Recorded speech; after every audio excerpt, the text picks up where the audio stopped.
everyone, I'm Lisa with Libby. Okay, to decant or not to decant? That's the question we're going to be talking about today, because decanting wines can get a bit confusing for a lot of people. Why do we decant wines? What's the proper way to decant a wine?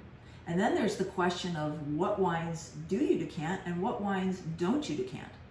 So today I'm going to decant this particular vintage Cabernet Sauvignon into our gorgeous Spiegelau 47-ounce crystal decanter.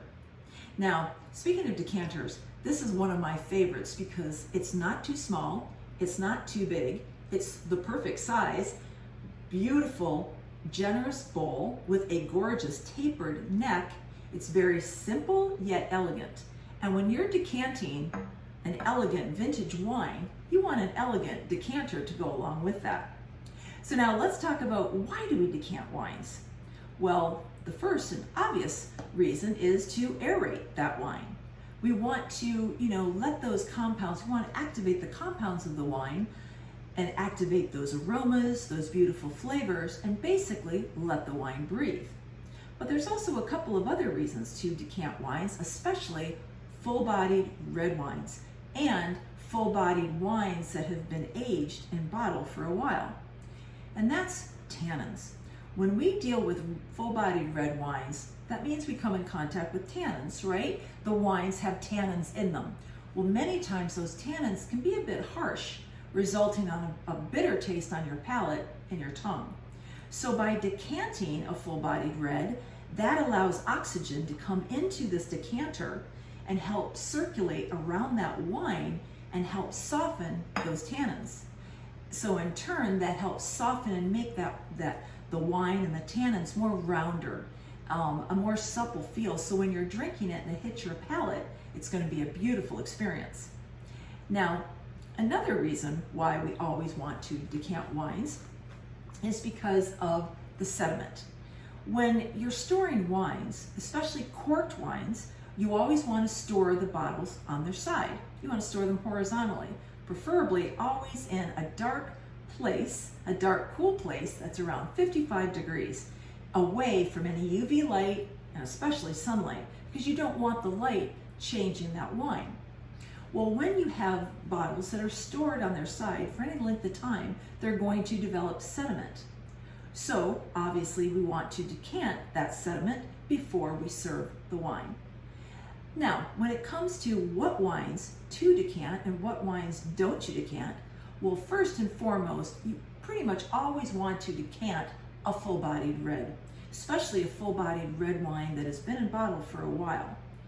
Now, when it comes to the lighter, medium-bodied reds, the delicate reds, such as a Beaujolais or Pinot Noir, maybe the Burgundy blends, they're pretty delicate wines, so you really don't want to disrupt those flavors and the aromas. And also, too, those wines have very low tannins, so really no need to decant a light to medium-bodied red wine.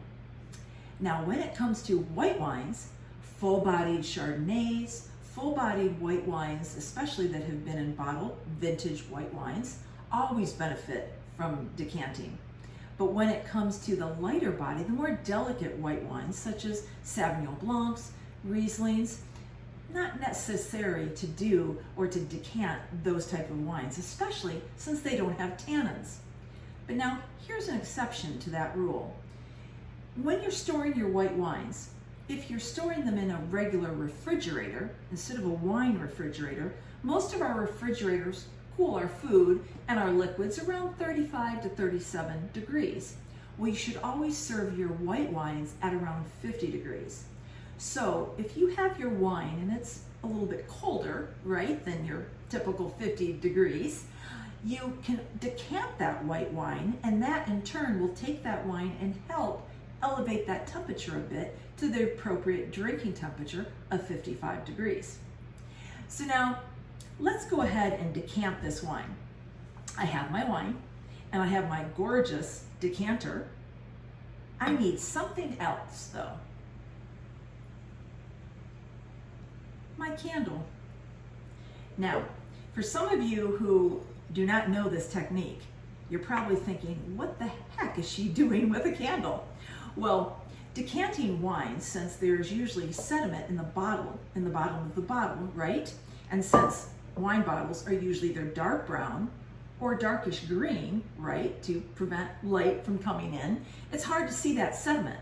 So when I'm pouring the wine into my decanter, the last thing I want is for that sediment to get into the decanter. So holding the shoulder, the neck of the bottle over the flame of the candle, or you can use a light, will help me see. It helps shine through and show me when that sediment is getting close to the shoulder of that bottle, and I can stop. So let's go ahead and start decanting. I'm going to hold this over the light so I can see it. I can definitely see the shoulder, and you want to always pour slowly. You don't want to pour fast, because also too, you never want to agitate wine. Remember, wine is basically like a living and breathing thing, and you want to make sure you treat it with the utmost care, especially vintage wines. So, all right, I see a little bit. Okay, there it comes. All right, so almost. There you have it. Gorgeous, gorgeous Cabernet Sauvignon.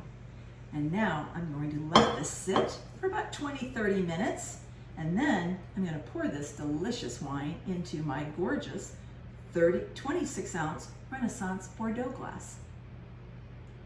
And then maybe I might have a delicious filet mignon to go with it. Bon appetit, everybody. Follow me next time. Bye for now.